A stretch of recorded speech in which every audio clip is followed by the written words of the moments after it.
Hi, welcome to another system design video. What are the differences between bare metal, virtual machines, and containers? When deploying a modern application stack, how do we decide which one to use?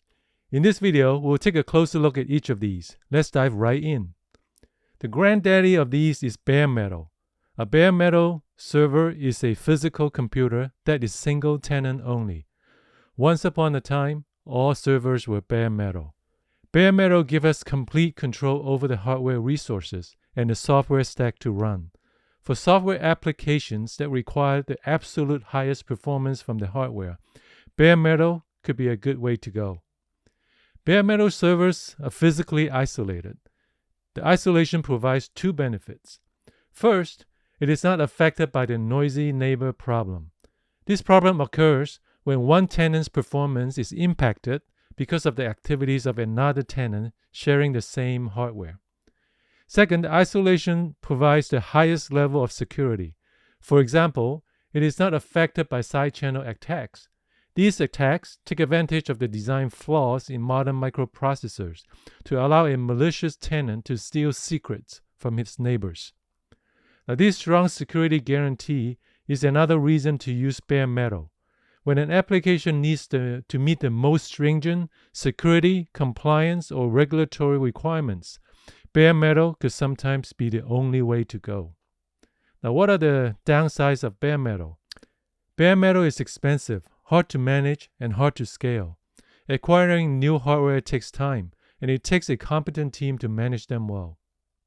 Next up is virtual machines. A virtual machine is the emulation of a physical computer. This is called virtualization. Many virtual machines can run on a single piece of bare metal hardware. On top of the bare metal hardware is the host operating system. Running on top of the host operating system is a special piece of software called a hypervisor. Now, this is also known as a virtual machine monitor. The hypervisor manages virtual machines.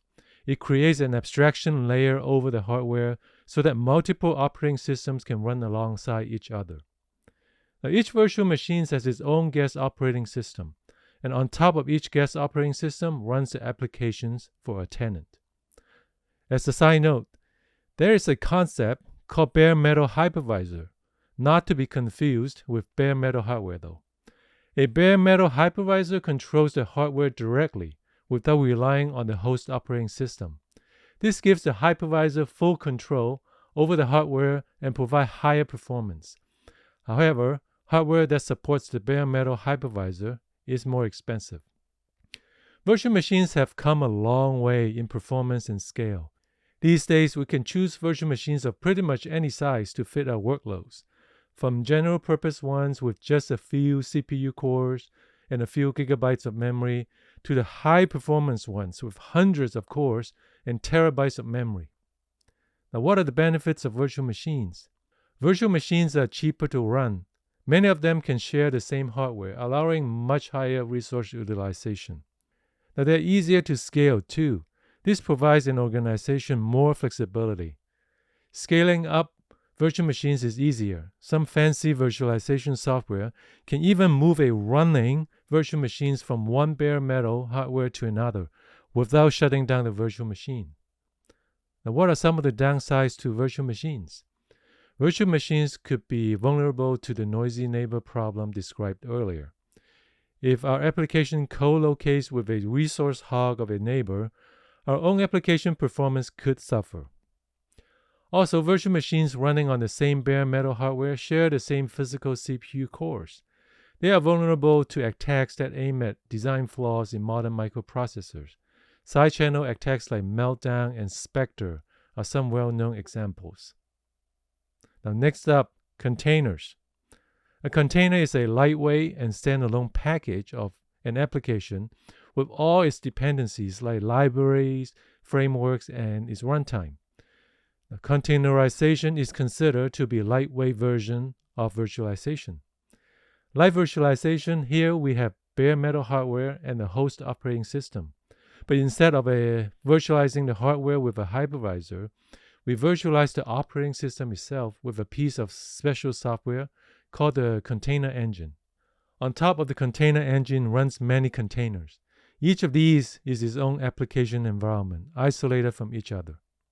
The container engine provides even faster resource provisioning, and all the resources needed to run the application are packaged together so that the applications can run anywhere. Containers are scalable and portable. They are lightweight and require less hardware resources to run than virtual machines. A bare metal server can host significantly more containers than virtual machines. Since each container runs as a native process of the host operating system, they are much faster to start too. All these make containers even easier to deploy and maintain at scale. However, containers are potentially less secure. They share the same underlying operating system, and the isolation relies on the OS level primitives. This means containers are exposed to a wider class of security vulnerability at the operating system level. Now, it is possible to run containers inside virtual machines. Why would we want to do that though? Well, one reason is that it provides better security by reducing the possible attack surfaces. Now, this is a trade-off between flexibility and security. What comes after containers? Well, serverless and edge computing come to mind. They make the developer productivity and deployment stories even more compelling, but with their own sets of trade-offs. We might look into these in another video. In conclusion, system design is about trade-offs. It is no different when it comes to bare metal, virtual machines, and containers. There's no single right answer. If you would like to learn more about system design, check out our books and weekly newsletter. Please subscribe if you learned something new. Thank you so much, and we'll see you next time.